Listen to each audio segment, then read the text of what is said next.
All right, well, let's go ahead and get started. Hello, everyone. Thank you for attending. I am here with Dusty Rhodes. He will be teaching more about social media. His class is called Exploring Social Media. Just a few ground rules before we get started. If you have any questions, please try and minimize them. But if you have a question throughout his presentation, there is a raise hand button at the bottom of your screen. If you go ahead and click that, I will allow you to unmute yourself and ask Dusty the question. Also, at the end of his presentation, we're going to open it up for Q&A. And before you leave today, if you could do me a huge favor and take a survey, I will open it up towards the end while we answer some of the questions. And I'm going to hand it over to you, Dusty. Okay, thank you, Jordan. Just checking because I went to the other view. My screen look okay? Actually, no, it's kind of a weird view. I thought so. Okay. Yeah, I was trying to get it so I could see. All right. Let me switch it back.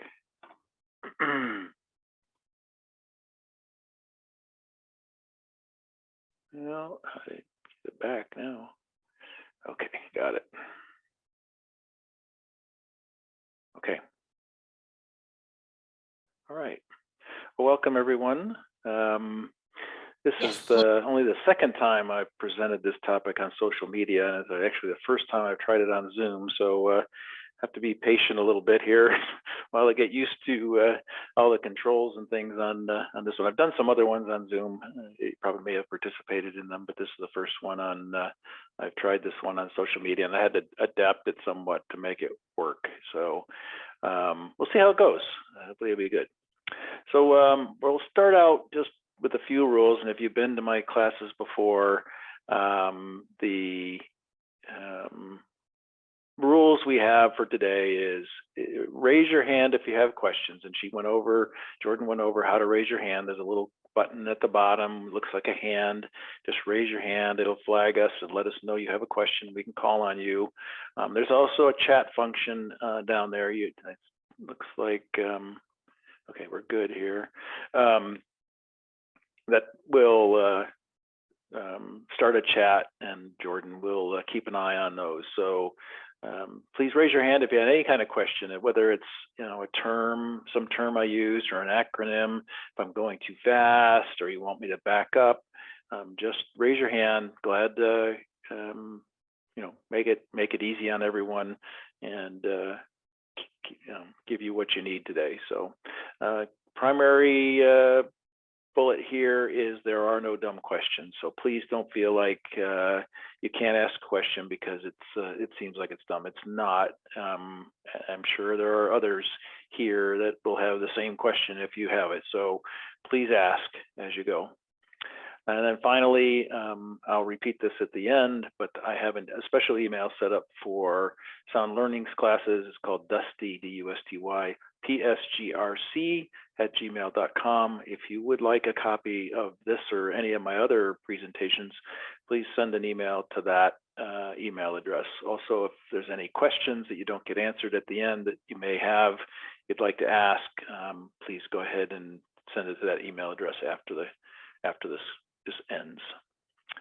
All right, so what are we going to do today? We're going to talk about what is social media. Obviously, social media has been pretty heavy in the news lately. Things like Facebook getting beaten up pretty bad, and some of the other ones as well. So we're going to talk about what social media is. We're going to talk about what the 5 types of social media are. Actually, there are different ways to slice and dice social media. I choose one that kind of breaks it down into these 5, but you may, if you do some searching online, you may see a different breakdown, but this is the way I like to break it down. We'll talk about those 5 types. We're going to talk about who the major social media players are, who the big players are. We'll talk about what their focus is, what they're good for, what they try to, how they try to garner audience, who their primary audiences are, who's their target audience, what is an algorithm and why is it important. We'll spend quite a bit of time talking about the algorithms that these sites use and what it means to you. And finally, we'll talk about privacy and safety. But that's always top of the list when I'm talking about social media with any group, is what are the issues that can be encountered around privacy and the safety of using them. And then we'll finish out with any final questions and answers. As I said, please ask as I go along. You don't have to wait till the end. But if we do, we'll clean up any at the end. Okay. So this is hopefully a fairly English version of what social media is. It's a computer-based technology that facilitates the sharing of ideas, thoughts, and information through virtual networks and communities. And let me explain the virtual networks and communities. So people can choose to join a network in most of these social medias. You do it through what terms can be different, and I'll go over the terms, but by following or joining or whatever. You say, I want to be part of a group or a community. So you join a group or community, and then you are fed content, be they pictures or text or videos or whatever it might be. We'll talk about those. You're fed that information based on somewhat on the communities or networks that you join. For example, I mean, hopefully most everyone is familiar with Facebook. You can join a group in Facebook, and there's hundreds of thousands of different groups, whether it's your high school or your college or your knitting group or your whatever. You can join groups, and then the content that you see is associated, at least a lot of it is associated with those groups. So that's just one example in Facebook. They all have some similar kind of grouping. Okay. So let's first go over some very common terms, social media terms. First, you'll hear me refer to content frequently throughout this presentation, but that can be a whole variety of things. It can be as simple as a text, some text. It can be a photo, it can be a video. And as you may have seen in the news with Facebook's change to Meta, what's most people refer to as virtual reality. And you may have either seen or even tried on virtual reality goggles. That is a huge growing area for receiving content is through virtual reality. So if you think about it, we've kind of progressed from very simple text to photos to video, and then the new upcoming one is going to be virtual reality. And a lot of these social media sites will be supporting virtual reality going forward, because that's the direction it's heading. You'll hear the term post. Post means adding your content. So if you have a photo and you add it to one of the social media sites, it would be called post or posting your content. The next term, share, but share means reposting. So taking someone else's content, somebody else's picture or somebody else's text or video, and then sharing it to the people that follow you or are in your network. So you've shared their post. You also hear it in terms of sharing other things that you have. So you could be in your photo application on your phone or on your PC, and there'll be a button that says share that then allows you to put that on one of many social media sites. So sharing can also mean reposting something that you have. Comments are adding your feedback, I'll call it, to somebody else's content. So somebody posts a picture of their grandbaby, and you can reply back in what's called a comment and say how beautiful or how wonderful or congratulations, or you add your comment to somebody else's content. I'll try to be careful about how I use all these terms because they can sound the same. Some other ones like, the different social media sites can phrase these sites, some of these slightly differently, but these are most common ones. Like means adding a feeling about someone else's content, and you can like it or love it, or it makes you feel sad or makes you feel happy. It basically is showing an emotion towards someone else's content. Friends are, again, this can vary from site to site, but typically friends are a group of people who are interested in you. So you can be friends with many people. They can be friends with you. They'll have friends that are other people. There are friends of friends, but it is basically people who want to see information that you have posted. Follow or sometimes following is subscribing to content from a person or group. So you can, for example, follow the President of the United States, or you can follow your next door neighbor. And what that means is if you're following them, then when they do add some content to that social media site, you will see it. It'll come up on your feed, quote unquote. That's probably a term I should add to this list that I didn't think of. So kind of what you see in when you open up your app or your website for that social media site, what you see is called your feed typically. Creators are people that create content and post it, and we'll come back. That's an important one as we move on, and how people are creating content, and how some of that, a lot of content that used to be reserved for television or movies are now moving into social media sites.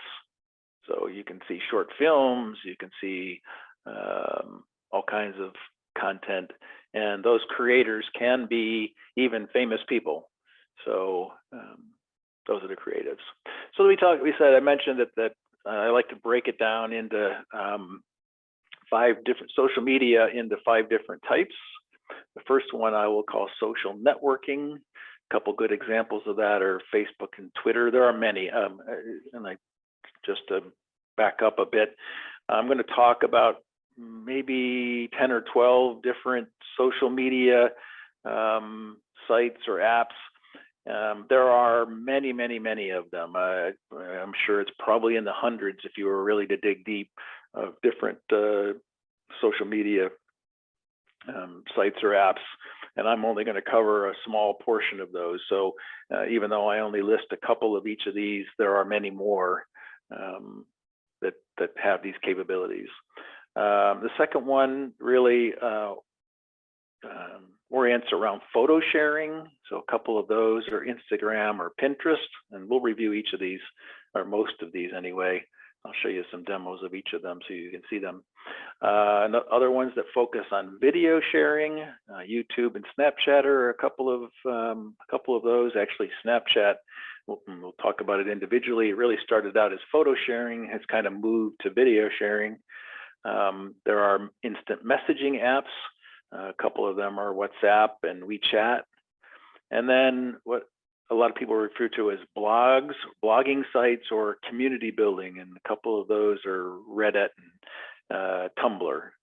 So, and if you haven't heard some of these, don't worry about it. I'm going to show you most of them, and you'll get to kind of see how they look and feel. Now, one thing I want to mention is almost all of these, I'm categorizing them based on their primary focus, but they all can pretty much do all of these things. And since Facebook is the one that everybody's familiar with, Facebook can pretty much do all of this.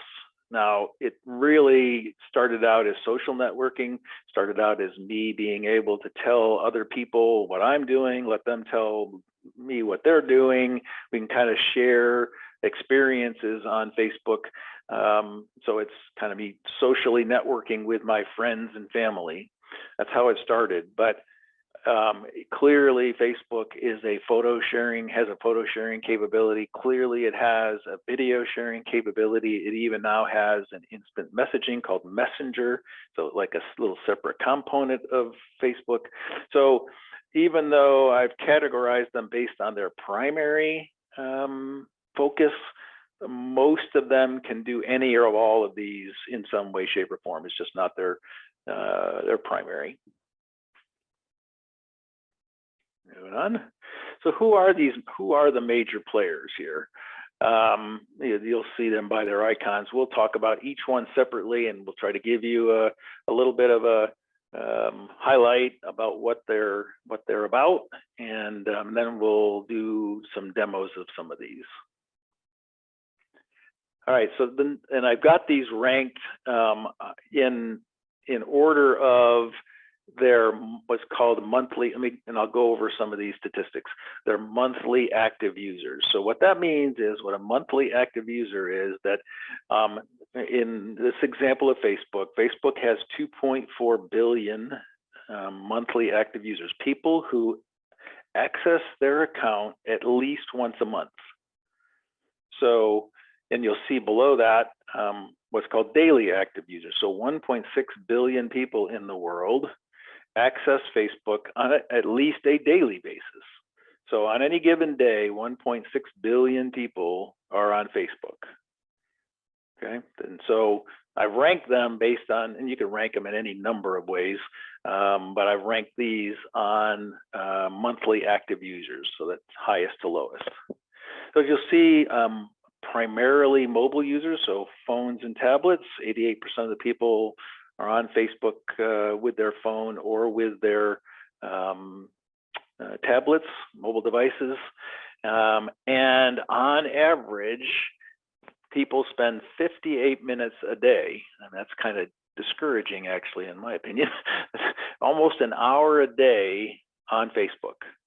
Now, I'm sure that's skewed pretty heavily towards the younger generation, but that's a pretty impressive time. So one other thing I wanted to make sure to share is that obviously all of these companies are making money. You'll see that Facebook in 2020 had revenues of $86 billion, which was a 22% increase over the prior year.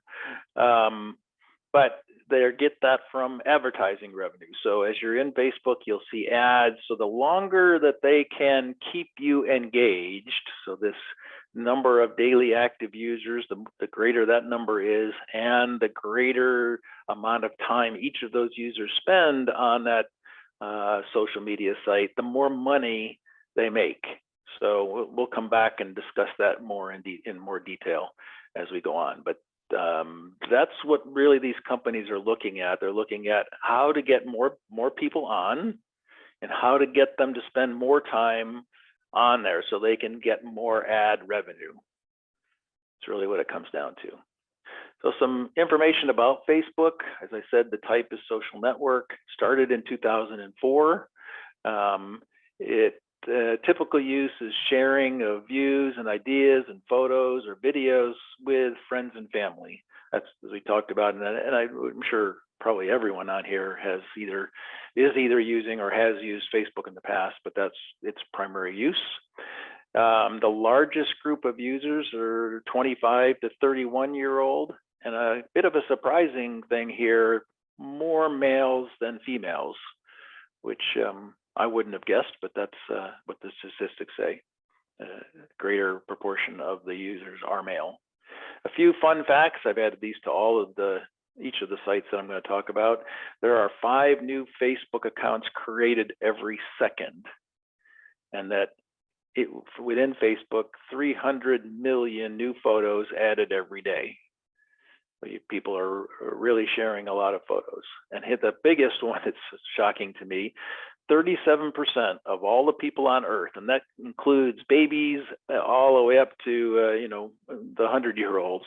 37% of all the people on Earth use Facebook. So you can see how they can make so much money with so many people kind of looking at the ads that they present. It's a very, it is by far the largest social media site in the world, no question about it. It is the behemoth that others look up to. Next, we'll talk about number two. Number two is called YouTube.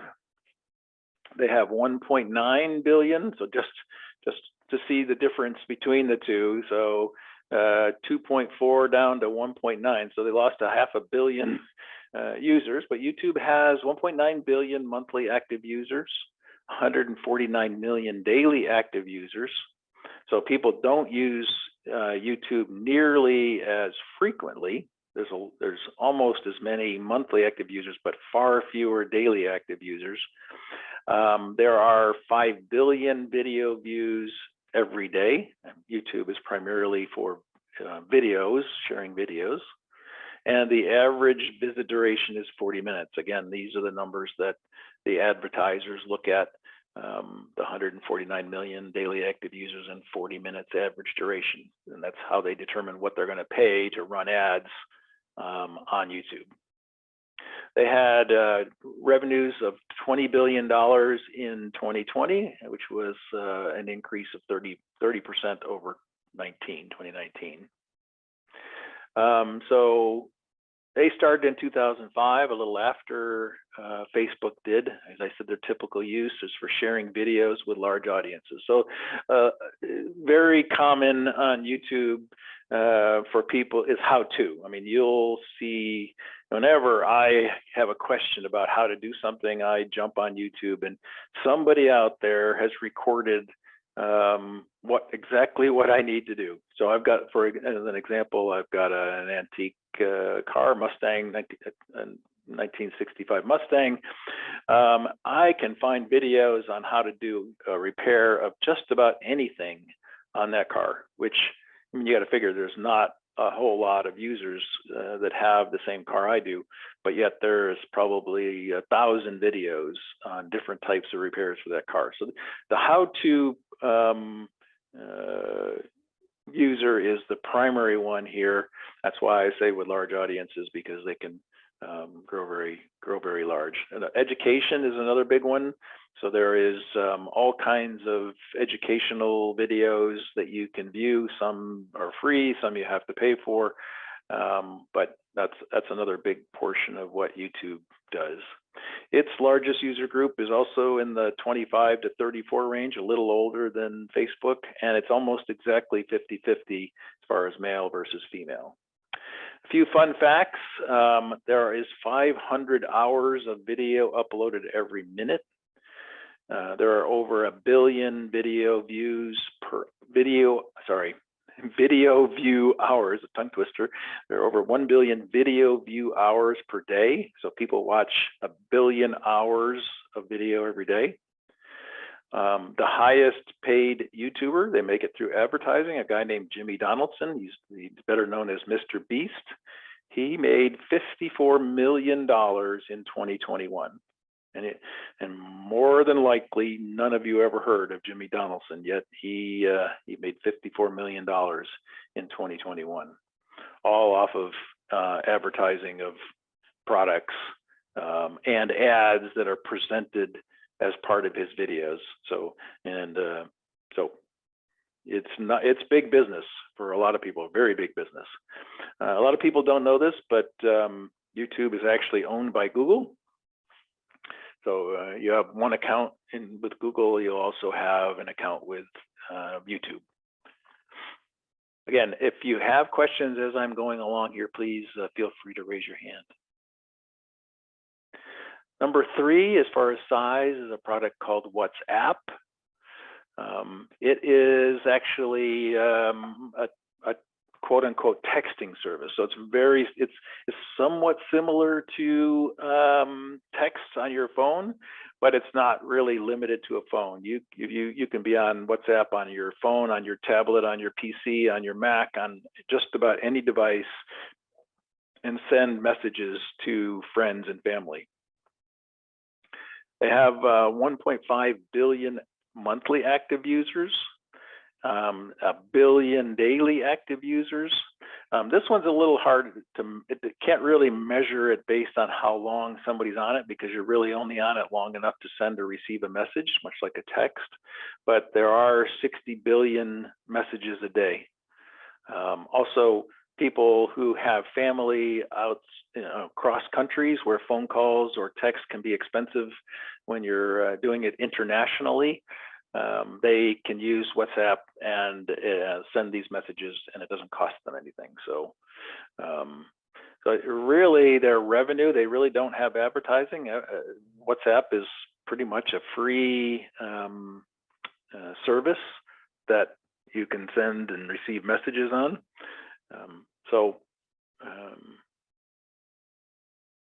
What's that one? So as I said, it's instant messaging, started in 2009. It's really for sharing short text messages amongst individuals and groups.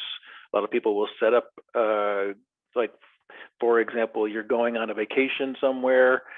You don't all have international dialing. People will set up WhatsApp on their phones, and they'll create a group for all the people that are on vacation together so they can send messages between each other. And as long as they can get Wi-Fi access, they'll all get the messages in and out. Age group 26 to 35 is the largest, and about 54% are male. Little known fact on this one also is that it's owned by Facebook. One of the reasons that Facebook changed their name to Meta, and I probably should update this presentation, was because Facebook is a lot more than just the product Facebook. They have a lot more products than just Facebook. So they've renamed the company Meta. Facebook is one of many products.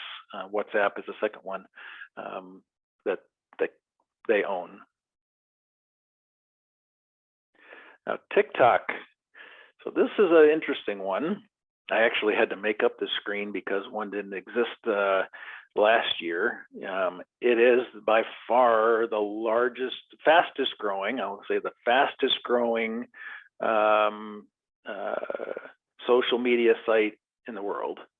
Right now they have 1 billion monthly active users, but that is increasing very rapidly.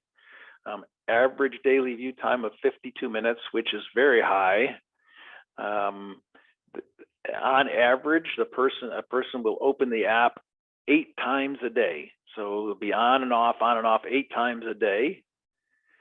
And the app is downloaded. So new people joining TikTok is about 4 million. That's true. That's exactly right. 4 million a month. So it is growing extremely rapidly. The 2020 revenue is only 150 million, but that's really because it's relatively new. But as I said, it's growing exceptionally fast. TikTok is really focused on video sharing, short videos. So I can record a very short, 30-second, 15-second video, and I can post it and share it, and people can subscribe to my videos. But it's sharing short videos with broad audiences. And this is where even some famous actors and actresses are starting to get into monetizing, making very short videos, and then putting them on TikTok and actually making money off them. We'll talk about it in just a second here. So this is a much younger group. The largest user group is between 10, believe it or not, 10 and 19. And 60% are female, so the primary people on are female. Fun facts: the most popular creator is a dancer singer. Her name is it's a woman, Charli D'Amelio.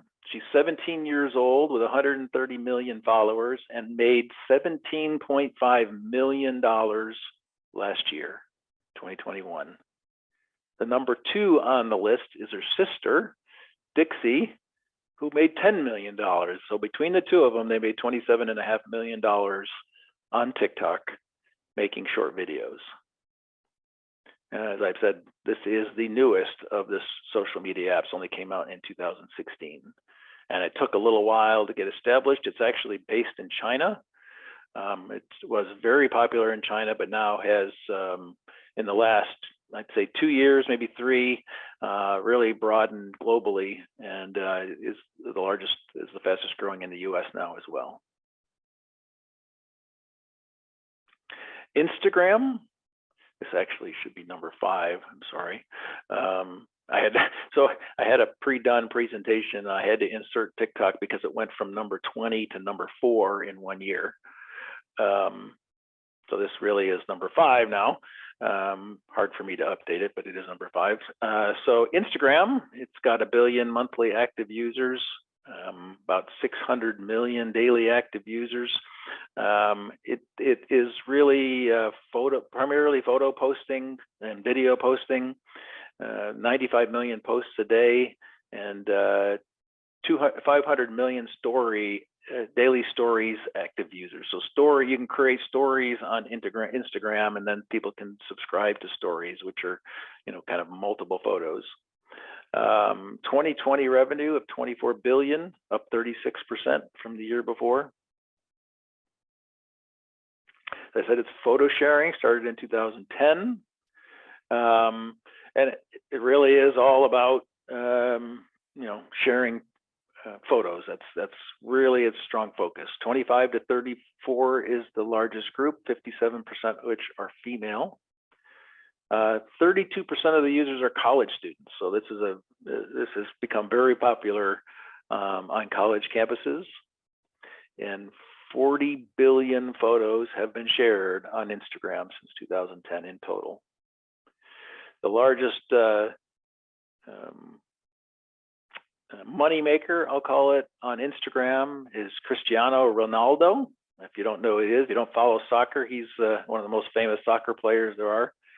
He makes between $600,000 and $1 million for every post on Instagram.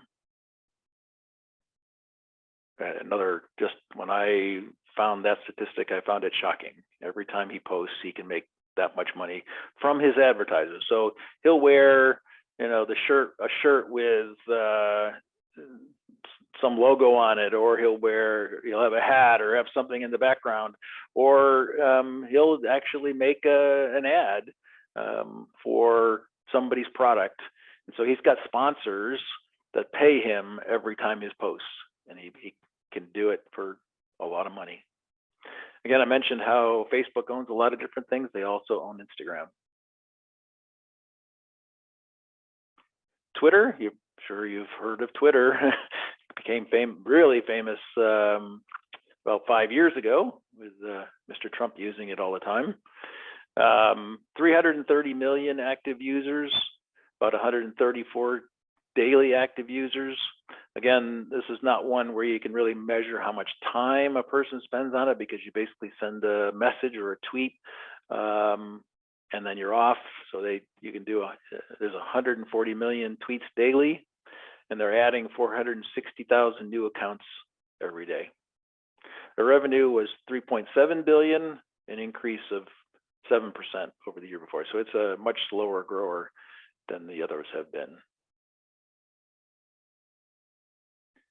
Twitter, referred to as social messaging, it's actually a combination of text messaging and social networking, but its primary use is for sharing those with very large audiences. So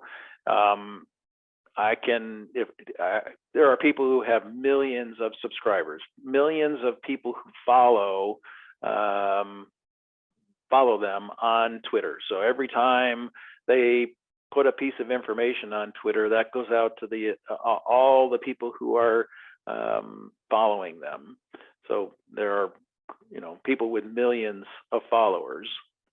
The largest age group is 25 to 34, and this one is primarily male. 140 million tweets per day, and the parent company, believe it or not, is a company called Square, which is actually a financial services company, which is a little bit odd. I don't quite understand what Square's in for it, but they are the owners of Twitter. Number 7 is Reddit, one that many people haven't heard of, but it's got a very loyal following. about 330 million active users monthly, 14 billion views a month. And Twitter allows you to vote on other people's content. So you can, they measure how many votes are added every day, 25 million votes a day. They had revenues of 170 million, big growth of 50%. For a long time, they really weren't revenue generating. They weren't monetizing. They weren't advertising, and that's fairly recent. That's why this number is so low, and why the growth rate is so high. Reddit's really a blogging or community networking capability. It's been around since 2005, really for sharing creative ideas with individual groups and for rating content. So you can, as I said, you can rank content. The largest user group is 25 to 34, and this one also is primarily male. Some fun facts there. 100. So you can create subgroups or communities. Remember, I mentioned that everybody uses a little bit different name for them. You know, your friends group or your groups in Facebook, or a little bit of, they call them communities in Reddit. So they're based around some topic, but there's 138,000 of those communities, and it's actually owned by a publishing company called Advanced Publications. LinkedIn, one the professionals, not a professionals probably have heard of. It is really all about professional networking. 303 million monthly active users. Companies can have their own LinkedIn pages, so they can create their own accounts in LinkedIn. So there's 30 million company pages. 5.3 million new accounts a month, and the average visit duration of 10 minutes, which is relatively low. Their revenue was 8 billion, up 19%. It is social networking, but as I said, it's primarily focused on business to business or business networking, not personal networking. Used for publishing or sharing business-related articles with individuals or groups. Its largest user group is 25 to 34, and pretty equal based. It is the oldest sites of all on this list. It's originally established in 2002, so it really was one of the original social networking capabilities. And it really started as a resume sharing site. That's how they got started. They was about putting your resume, and then businesses putting your resume up, and businesses being able to review your resumes and contact you about interviews. So you know, networking for jobs using your resume is how it all started. And LinkedIn is owned by Microsoft. Snapchat, a unique start. Talk about it in a minute, but it has its photo and video sharing. It started out primarily as photo sharing, now has really moved to video sharing. Got 301 million active users, 10 billion video views a day, 109 daily. And when you post something on Snapchat, they call it a snap. Obviously, the reference being to you know, snapping a photo. The unique thing here, they had $2.5 billion in revenue in 2020. That's up 47%. The unique thing here was when it originally started, it was for taking photos, but those photos only stayed for about 60 seconds. So once you viewed them. So if I posted a picture and a friend of mine was notified that I did, they could look at it, but 60 seconds later, it'd be gone. Those times have adjusted.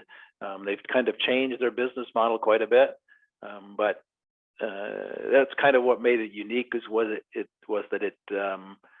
They were deleted after they were viewed and after a certain period of time. And it's for sharing photos and videos. They've changed it now, so they typically have, and you can have some control over it now. But the short videos and photos have a 24-hour lifespan now. That's the default. Largest group, younger, 15 to 24, and 54% female. As I said, the instant messaging app where the posts were deleted after viewing. There's 3 billion snaps per day. And this is one of the few that is a standalone company. Snapchat is owned by Snap Inc. So it is its own company by itself. And finally, number 10, the last one, Pinterest. 291 million users, monthly users, average visit 14 minutes. Here you create boards and you pin things to boards. So this, mentioned that the revenue was 1.6 billion, up 45% in 2020. Fairly unique, sharing photos, and it's again back to DIY or special interest groups such as shopping or recipes. Very different kind of thing, as you can see by the largest users group. The largest user group in Pinterest is 50 to 64, and they're 80% female. It gives you the ability that when you see something you like, a photo of something you like, or a picture of something you like, you can pin it to a board. So you kind of save it. You can create your own boards to say, I want to have a board for, let's just say I'm doing furniture shopping right now. So I'm searching through Pinterest for different ideas. I can create a sofa board, for example. And so all the photos that I find of sofas that I like, I can pin it to the board, and now I can go look at that board and see all the different ideas that I've pinned to my board. Same with recipes or any even DIY, do-it-yourself kind of things. So it's quite a bit different than the others that we've talked about, as you can tell by the user group and the being so much older. It's very different. And most of the users are in the US. Okay, so those are the top 10, at least based on the number of monthly active users. There are other ones you may have heard of. I mean, there's a lot of them, but some other common ones. One called Tumblr. It kind of lost its shine because originally it allowed what's the right word? X-rated content. So it grew very rapidly, but then they thought that was too risky, so they removed that. They no longer allow any risky content, I'll call it X-rated content, and ever since then they've been on the decline. WeChat, it's another instant messaging, much like WhatsApp. It's very large, very big in China. It actually is a Chinese company, but not so big outside of China. Telegram has made some news lately. Another instant messaging service, Telegram, when certain individuals, not to get too political, but certain individuals were banned from Twitter. Some of them moved over to Telegram, so that's been growing fairly rapidly because of its willingness to allow anything to be posted, and not to filter content that's I don't want to create a storm here. Some of the apps are filtering the content that people can post for being incorrect or wrong or fake news, as they've called it. But Telegram doesn't do that, so a lot of people have moved to Telegram.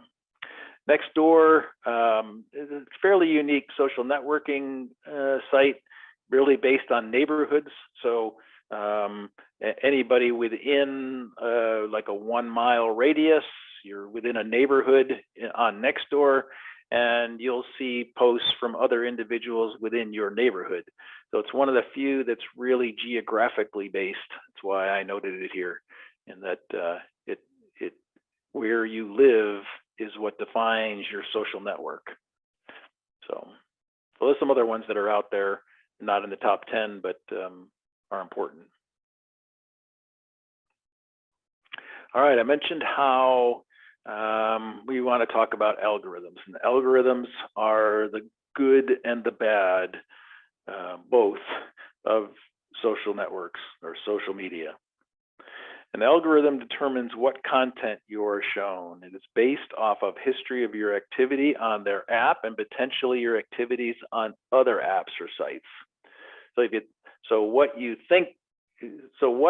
you are presented, what content you're presented, what ads you are shown, while you're on the app is determined by an algorithm. Algorithms are very tightly held by their owners. So the social media site develops an algorithm that looks at a whole lot of things. I've listed a few here, and then calculates what they ought to present to you. So things like what other accounts you follow, so other people you follow in their app, creators that you've hidden. So there's some content creators you said, I don't like their content, so you can hide them. So that takes a look at that. Comments you've posted, it even reads, some of them even read the comments you posted, things that you've liked, things that you've shared. So it brings in all this data, and this is where we'll talk about privacy, but it has, all these apps have a lot of information about the users, about you who are on their app, and it brings all that together to decide what next thing that it shows you. So in a way, that's bad, right? In a way, that means they know a lot about what you like and don't like, and what you want and don't want. So people are concerned about the privacy of them having that information. On the other hand, you want to see things that you want to see, right? So if you're subscribing to one of these social media sites, you don't want to be presented content that's not interesting to you, or even that you don't like at all. I mean, you want them to filter out the content that you don't like, right? So that's kind of the good and the bad. You don't want them to have this information, but without that information, you're going to get shown, pictures or videos or ads that have nothing to do with anything you want or like. So it's a little bit of a good and a bad. The other things that is concerning here, and we'll talk about it towards the end, is it's well known that these algorithms will tend to, quote unquote, steer individuals. So we try to give you an example that will help you understand that. So let's just say I like boating.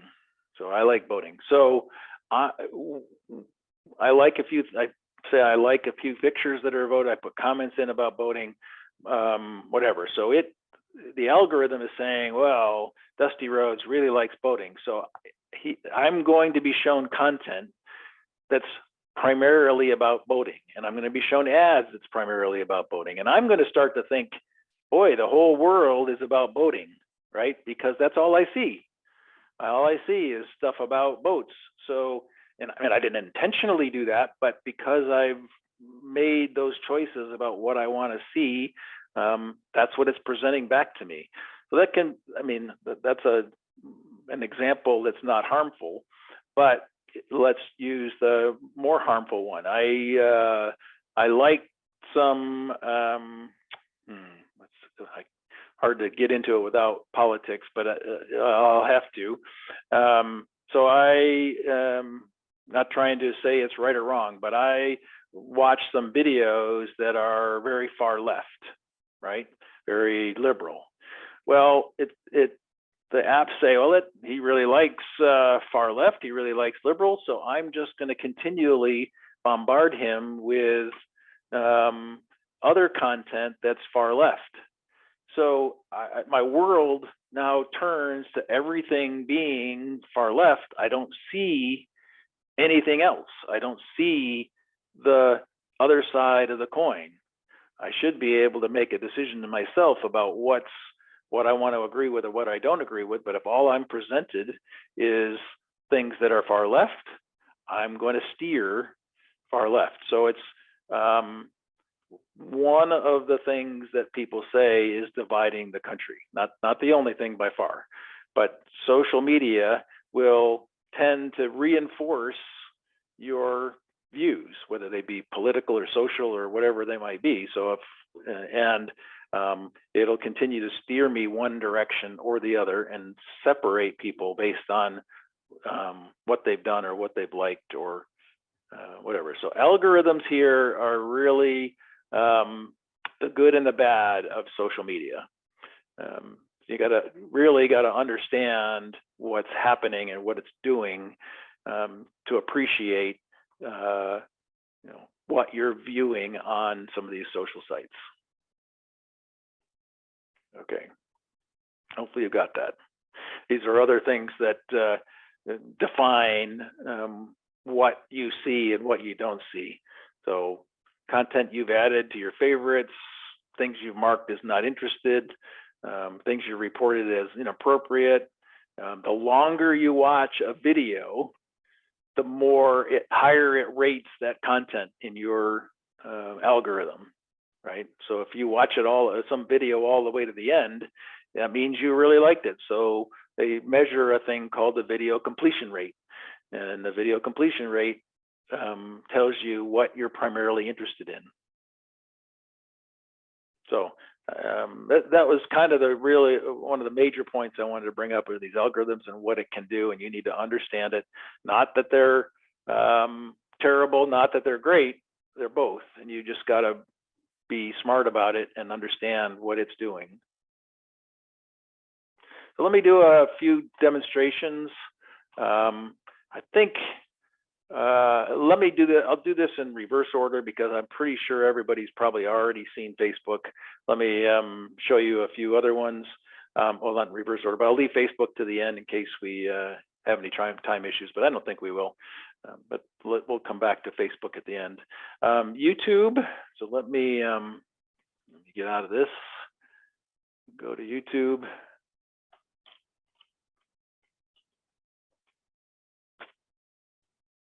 So YouTube, lots and lots of videos, as you can say. So it has the ability, you can search for videos, there's all kinds of categories. So you understand the algorithms here. So it's going to prioritize these based on what I watch. So I've obviously watched a bunch of golf videos. I'm not sure where combat sports came from, but maybe I have. Ice hockey, I do watch quite a bit of ice hockey. But these things, here's how the algorithm came into play. It puts the things that I've watched or I like at the head of the list. Say these are the things you watched before, so these are probably the things you're going to want to watch again. All right.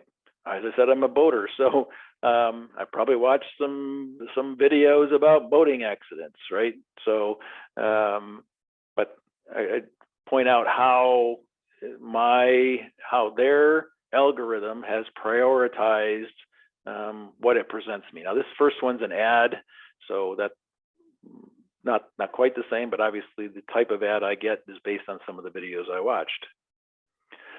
I can explore, which is just some random videos. I can subscribe. Can have subscriptions to different people's sites. I have my own library, so I have a library of my own videos that I've uploaded. I have videos. There's videos that I've liked.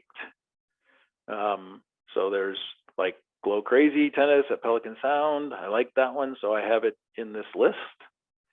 A video history on YouTube, my videos.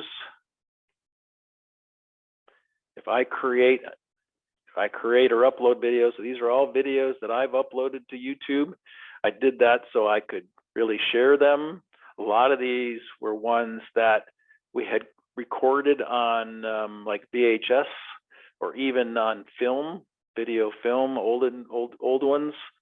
I had them converted to digital. We posted them on YouTube and we shared them amongst the entire family.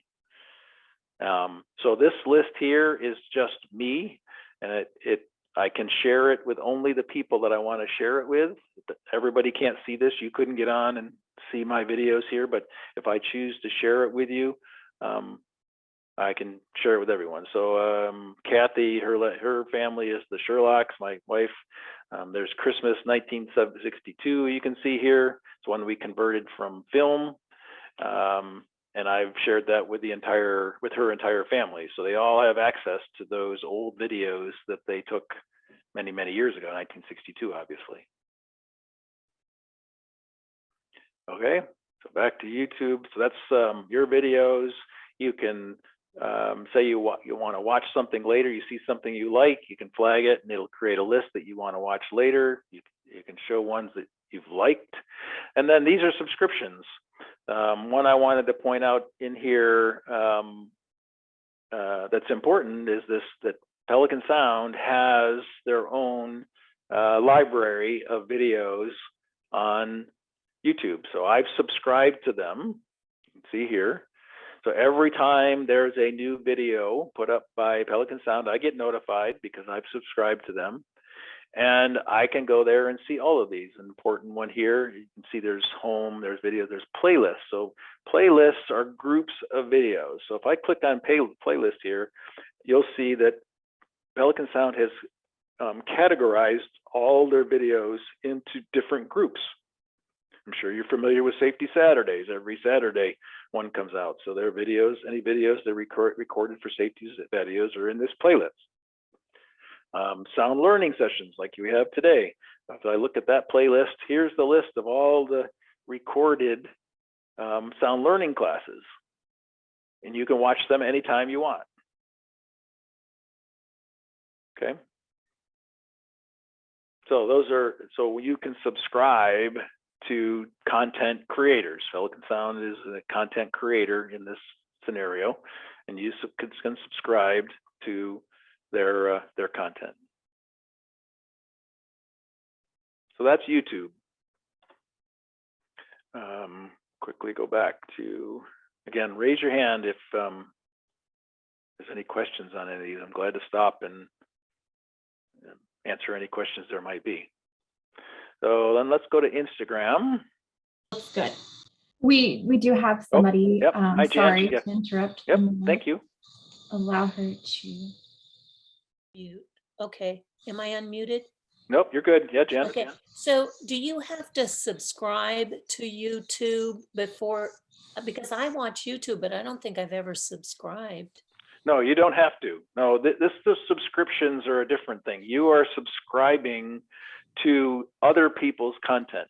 Now, you do, in order for YouTube to know who you are, and so to save your subscriptions, right? The different sites, like I have US Golf TV, my university, Clarkson University, Pelican Sound, it has to know who you are. So you need an account. And because YouTube is owned by Google, it's really a Google account. If you have a Google account, you would sign on to YouTube up in the upper right here. I can actually do this. I got to get my little picture out of the way here. So let me, oh, sorry. Stop. Back up. Yeah. Okay, Aga. Hold on. It's got stuff in my way here and I can't get rid of it. Okay, there we go. I have like the list of, you can't see it, but I have like the list of names who are on and all that, and it's in my way. So I apologize for the, all right. So up in the upper right here, I'm gonna sign out. So if you're not signed in, you can still use YouTube. So this is what it is. This is what it looks like when I'm not signed in. Now, it doesn't know who I am. So it's just presenting me a bunch of videos, right? It has no idea really who I am here and what I'm liking or not liking. So it's presenting me a bunch of videos. But if you look up here in the right-hand corner, if I click on sign in, I can sign in as me. Oh, crap. Well, I'm not going to worry about it right now, but I'm going to sign in as me. And then I have my individual content. Okay, so in order to have subscriptions to other people's content, like Pelican Sound, and save it in your list like I did, you have to be signed in. Thank you. Okay. Any other questions about YouTube?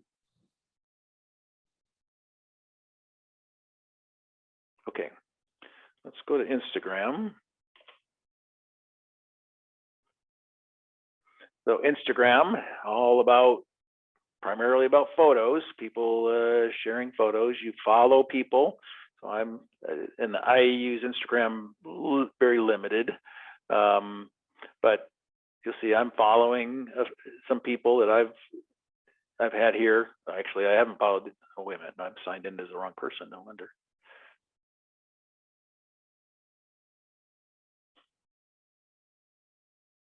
Well, I thought I had the other account. No, must be not. Okay, that's all right.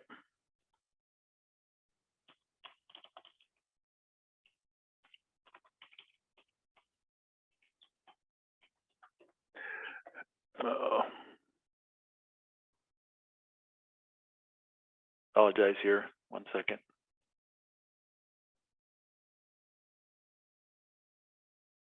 Well.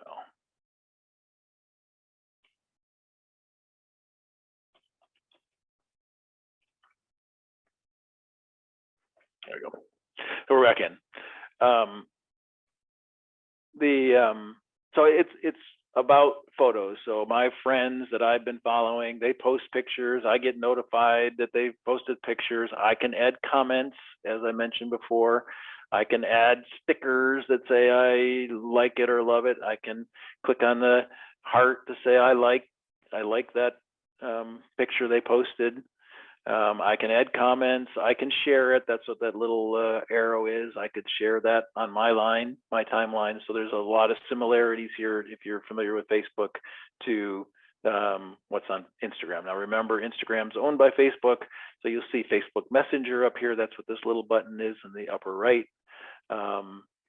So this is a lot about really just people taking a quick photo and adding it to Instagram. And I get notified when they do add new content. So it's picture after picture after picture, different content. Somebody may know, you may know Denise and Hank. They live here. So that's Instagram. Got a question, Ben? Can you open up Ben's line?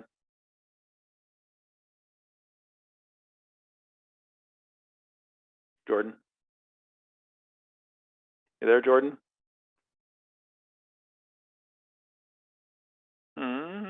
I can't get you, Ben.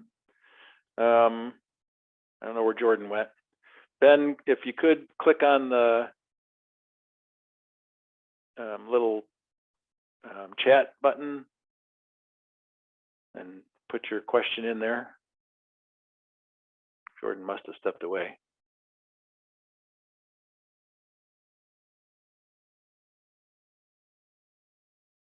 I can't unlock you.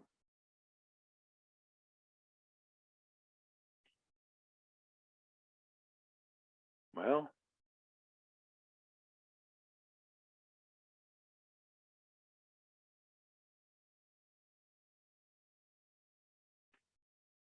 hopefully everybody can still hear me. Yep, there we go. There is a question. Yep, I got it. He just put it in the chat. I got it. You only see a few of the videos, huh? Ben, why don't you drop me a quick note in the email that I have at the end, and I'll see if I can't help you with that. Should show once you're signed in and once you subscribe, it should show up. I don't think there is more than one. So we're chatting back. He's asking whether or not there's more than one Pelican Sound subscription. As far as I know, there's only one Pelican Sound YouTube channel. We're talking about channels. Right? Am I right with that? Correct. Yeah. Mhm. So you should see all the videos once you subscribe to the YouTube channel, the So Pelican Sun. also part of the issue might be a lot of our Oh. videos, we have them as unlisted, Oh, okay. meaning we don't want them to be public to somebody that's not within our community. So the only way you can view certain, like, for instance, the Safety Saturday, maybe those are public. But certain videos, when we send you the link directly, that's the only way you can access the video is through Right, that right, link right. that we've sent you. No, but so Ben's problem, Ben was the one asking the problem, asking about it. He saw mine and he wasn't seeing all the videos I had. He figured his problem out though. He said his tab, he was on the wrong tab. Okay. So we're good, I think. Okay, thanks, Ben. Thanks for the question. All right, Instagram. Actually, Now what I have to, go ahead. sorry, we have one more question.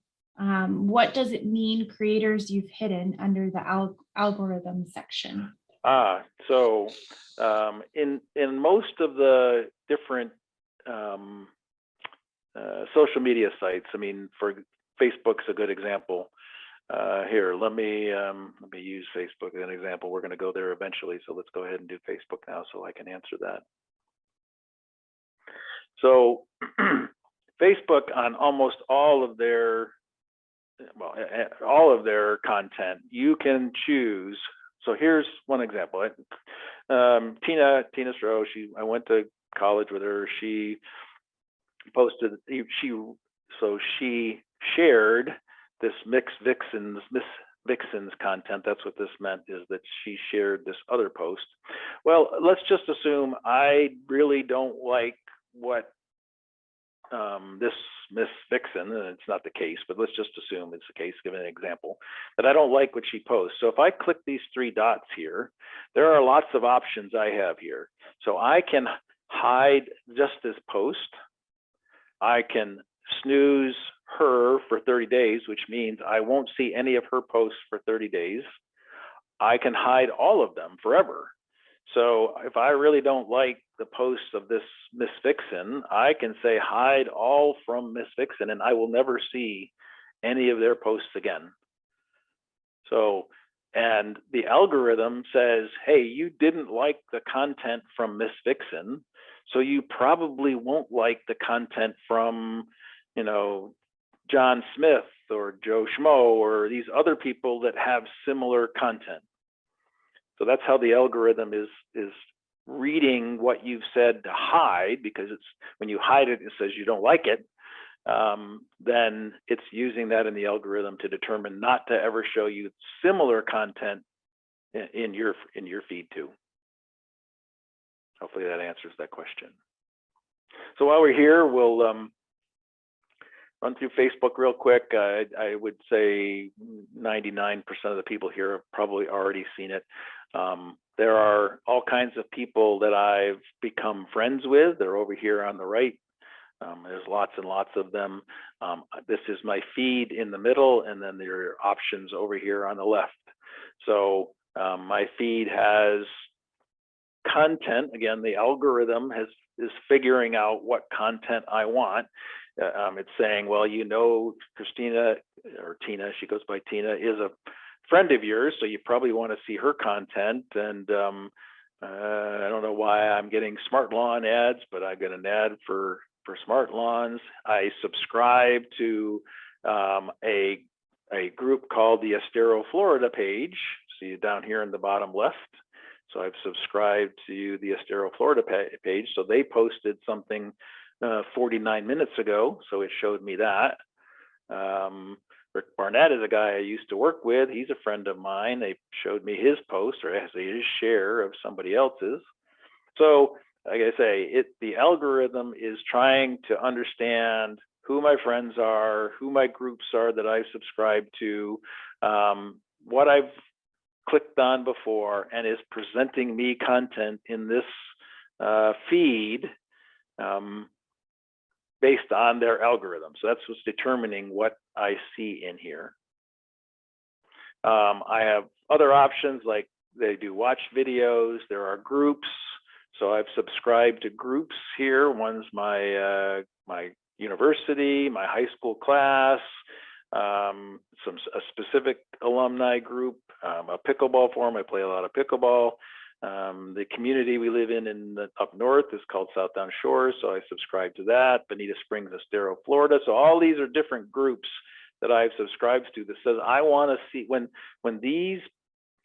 somebody posts to these groups, I want to see that content.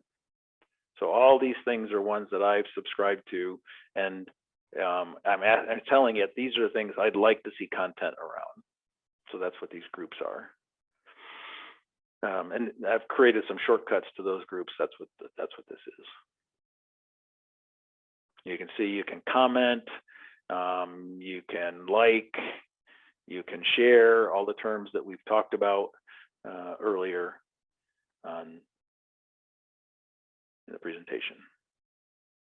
Okay, so that's Facebook. I assume most of you have already seen that. If you have any questions that you're welcome to ask. Now I have to, so I want to show you TikTok. TikTok's the one that's the massive growth one, and the one that your grandkids, kids, or maybe mostly probably grandkids, are addicted to right now. So it's only available on mobile devices. There's no TikTok for my computer here. So I have to switch the screen share. Do this. See if I can make all this work. Technology. And there.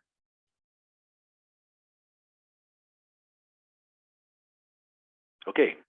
Hopefully, Jordan, can you confirm you can see my iPhone? Yes, I can see Okay. it. Perfect. Okay. So I'm going to go to social TikTok.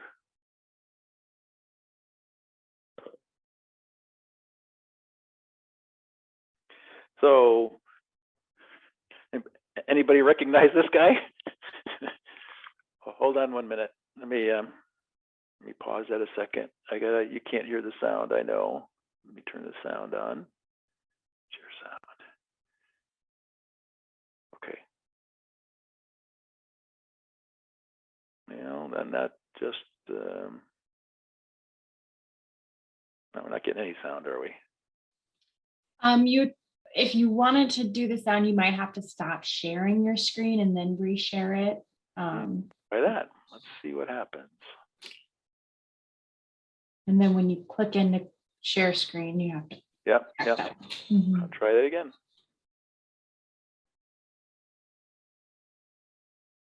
So this is the first time we've tried to do this. That's why we're kind of experimenting a little, everyone. Sorry for the delay, but I did want to let you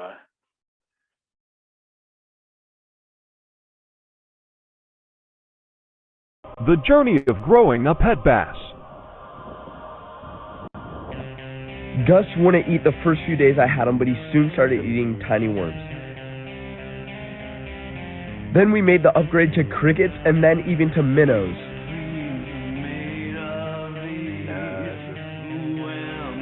We definitely started to see. All right, Jordan, I'm not sure we're going to get this right.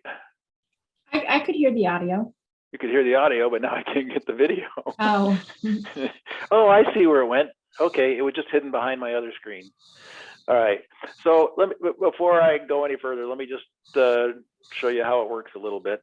So, as I said, TikTok is all about short videos.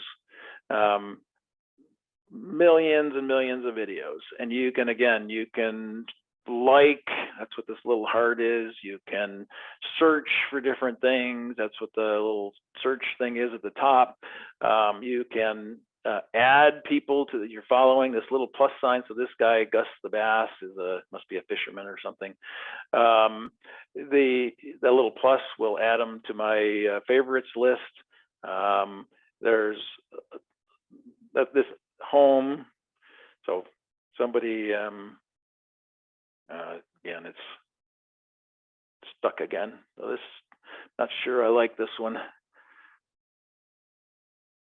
Okay, we're gonna try something different. I apologize again for I share my screen. All right.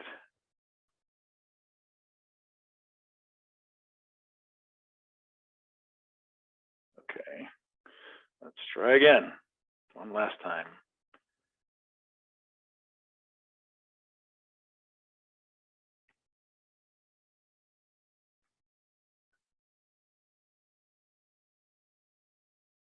All right, well, you probably won't be able to hear the sound this way, but at least you get an idea that a lot of this is like funny stuff, jokes, but all I got to do is flip up from the bottom and I get a new video. Being married is like being in AA. So Why doesn't video after video Grab after 200, grab video your bacon after video, Grab some your about bacon strips and cooking, twist them up. obviously. Bring on some brown sugars, cayenne peps, and dash in the oven. Make sure. Odd things, just odd, strange things. Which is exactly what we... I may So- not be a smart man, but I know Let something. me pause that again.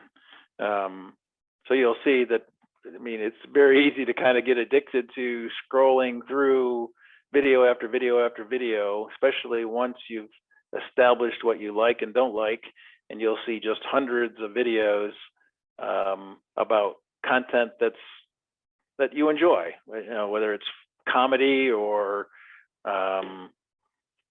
you know, a special interest. I know there's a bunch of them around fishing. There's a bunch of them around hunting. There's all kinds of content out here. But this is, like I say, this is the fastest growing. This is the one your kids or grandkids are all talking about. So I wanted to make sure you got to see a little bit about that. Okay, so we've kind of covered the demonstrations. Let me move on to the really last major topic, safety. So like anything else online, or whether we're talking about on your phone or on your PC or whatever it might be, general online safety is important. So like protecting all your devices with a passcode or with a biometric meaning, you know, you need to use your thumbprint or see your face to unlock it, that it locks. So if somebody were to pick up your phone, somebody else were to pick up your phone, they couldn't access what's on there without your thumbprint or a code or your face or some way to unlock your phone or any device really. You should always use strong and unique passwords for all the sites and don't share it. Strong meaning very random, a bunch of random numbers and letters and special characters, and unique in that passwords are different for every site you go on. I have a class on passwords that talks about all this. You should have virus protection on your devices. Always be on the lookout for suspicious links. So links that you know, you don't know if they're from whether it's in Facebook or anywhere else. People can put links that take you to websites that are dangerous. So be very careful about anything that's suspicious. Don't publicly share your location. One of the common mistakes people do on social media sites is post that they're on vacation. So maybe I'm on vacation in Mexico. Well, if anybody knows where you live, then that's a pretty good indication that you're not at home. So not a good idea to share your location. And don't publicly share your contact information because it's basically publicly available. So those are just, I mean, you should apply those no matter what to any online things that you do. Now, social media is well known for scams. So I kind of wanted to go through some of the common ones, so that you're aware of what they are and you don't fall for them. Okay. A very common one on multiple social media sites is what's called account cloning.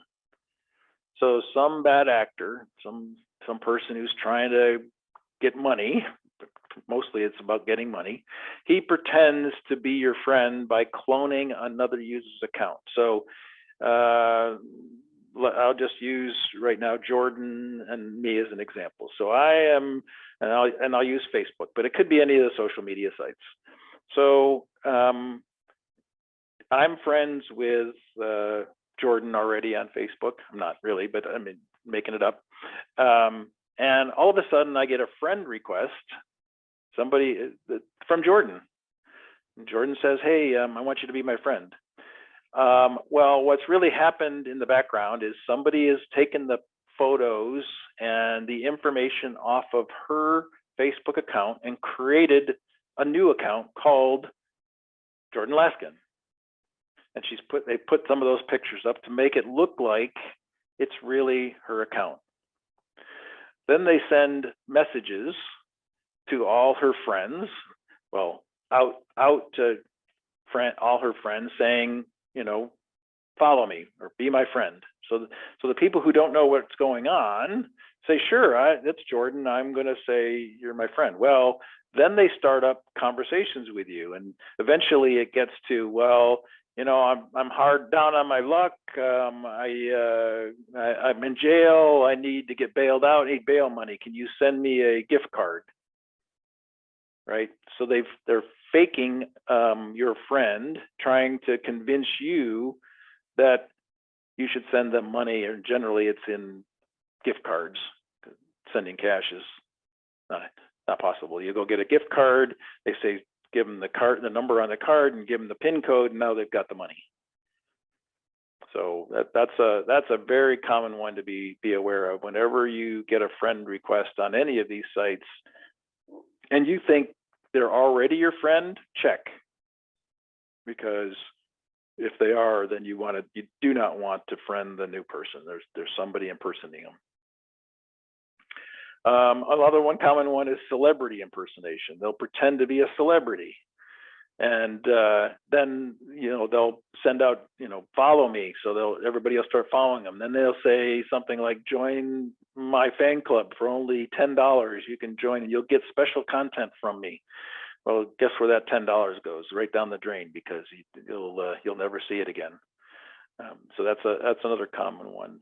But the infamous get rich schemes. I can make you $1 million if you'll just send me $5 for my special book on how to make $1 million. That's a common one. Fake premium upgrades. So if subscribe to my channel on YouTube, so you subscribe to them, and then they say, well, but if you pay me, I'll make other content, and unfortunately a very common one here is X-rated content. They'll post pictures of not even themselves, somebody else, and they'll say, well, if you pay me more, I'll give you the more risque pictures, but they never show up. You just send them the money and then it disappears. Links to malicious websites. So they'll post, so they'll create a website that'll capture data about you when you click on it, and then they'll post it on a fake account on a website, hoping you'll click away on their website. And then the final one I'll talk about is fake giveaways. So they'll say, if you subscribe to my channel, I'll give you some bonus gift. Well, then once you do that, the thing doesn't show up, and it says, well, they'll say, well, you need to give me your account information before I can send it to you. So a credit card, I need your credit card to ensure that you're real. Well, again, don't do that either. But most of these, I think you'll see, you'll recognize, they're very common, and it applies across all these social media sites. Scams are some of the biggest problems they have on social media. Finally, the last item on the list here before we go to the Q&A is privacy. It's the number one question I get when people ask me about, well, am I secure? Is it private when I'm on some of these sites? Well, every one of these sites has a privacy statement. I think if you were to go go to your search bar on your browser and say Facebook privacy statement, use the term privacy statement, or TikTok privacy statement. They're all going to be different, and they will tell you, and they must by law tell you what they will or will not keep and will or will not share. So, if you're concerned about the privacy of some of the social media sites that you're on, read the privacy statement. These are big companies. They abide by the law typically. So what they say, you can pretty well be sure that they're going to follow that. They also all have some sort of privacy controls. So you can change the settings in your account as to what is shared and what is not. Now, if let me skip ahead a little bit. If you ask me for this presentation, there are some really good resources on privacy setting recommendations. Let me show you one very quickly here. And there's links to that in my presentation if I were to send it to you. So this is really, it's a few guys. They have a company called Social Pilot that really is about helping you navigate social media. And so this is a full guide on on most of the social media sites that I talk about. So Facebook, for example, has a privacy tab, and this tells you exactly where it is. I'm sorry, of course I get an ad. Where it is, what you can change, what you can adjust, and even sometimes some recommendations of what you ought to set these settings at. So almost all these sites, Facebook, here's the first few, here's Twitter, here's LinkedIn, here's Pinterest, all these ones, Instagram, they all have privacy settings that you can control what gets used, what gets shared, what they can or can't do. So again, if you request my presentation, these links are in the presentation. You can read this and make sure that you've got your settings adjusted the way you want them around your privacy. Let me go back. And generally, it's not good. So oftentimes, especially on iPhones, it's generally not good to allow apps to track your location, especially across companies. So it's very technical, has to do with cookies. They can track your location, where you are when you did certain things. And if you can turn that off, and it's in those privacy settings in a lot of cases, you should turn that off so that it can't track your physical location. You will often see if you have an iPhone, once in a while it'll pop up a question and it says, do you want to allow this site to track your location? And you should always answer that no, in general. Okay, so those are the main social media privacy things. Before I get to I'm going to come back to this to the end. So I said that in the presentation, there are a couple of resources on privacy settings. I forgot to list the other one here. Let me add it right now. There are two documentaries that I strongly recommend everyone watch. Now, unfortunately, they are both on Netflix. So if you don't have a Netflix account, you'll have to find a friend that you can watch it in. But there are two of them. One's called The Social Dilemma. And this goes back to those algorithms that I was talking about. And it really goes into depth about how it is affecting our world. And it isn't pretty. So if you haven't watched it already, if you have Netflix, go watch The Social Dilemma. The next one is one called The Great Hack.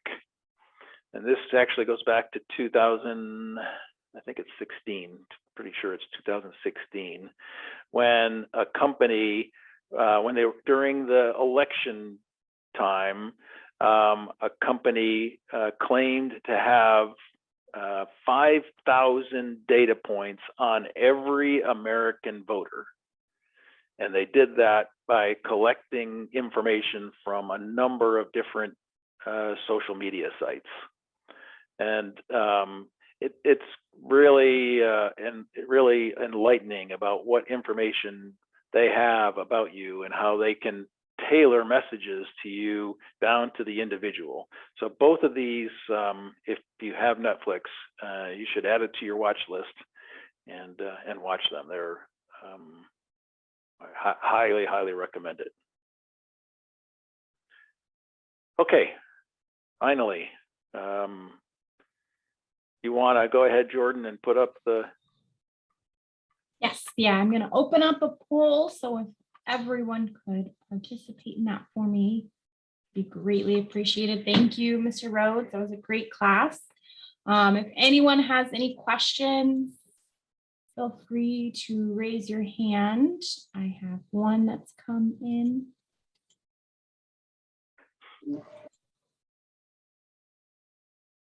You're still on mute, Ben. You want to click the mute button. There you go.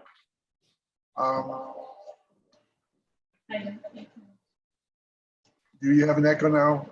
No. Nope, that sounds good now. Just a question. If there are some sites, like I've seen one called Discord, Okay. that often other sites, suggest you join. But when you go there, they want to download an app to your computer. I was just wondering if you would run into any of those things and what you think.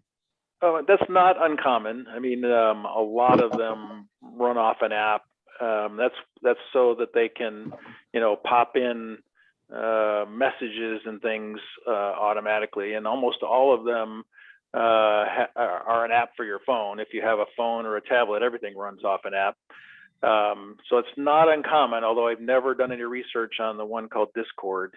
The only thing I would say is do a Google search on Discord and then look at the reviews and see what people say about it before you actually download it. It's an app. Like my friend, he runs like a cryptocurrency thing, and a lot of the people that he gives the advice to. So it's kind of like a discussion board in a sense, but it's like it's an app. So you join a group and you have group discussions with, it could be hundreds of people. But yeah, I don't know that it's for your computer. It's an application for your phone. Well, I mean, it probably is for a computer too. I mean, generally all of these places, you can access them through a website or you can download an app. I mean, that's a pretty standard, even on a PC, you can download an app. Are there any more questions? So Jordan, you're going to have to do this with me. Yeah. I will say TikTok is addicting. It certainly is. When people are watching it an hour a day, it's like, oh my God. Sometimes it's more than that for me. I wish it was less. But. Wow. All right. I think I'm still waiting on 2 more for the poll. I see Jan's unmuted. Jan, did you have a question? I didn't know if you had a question or. Maybe I accidentally unmuted. Okay.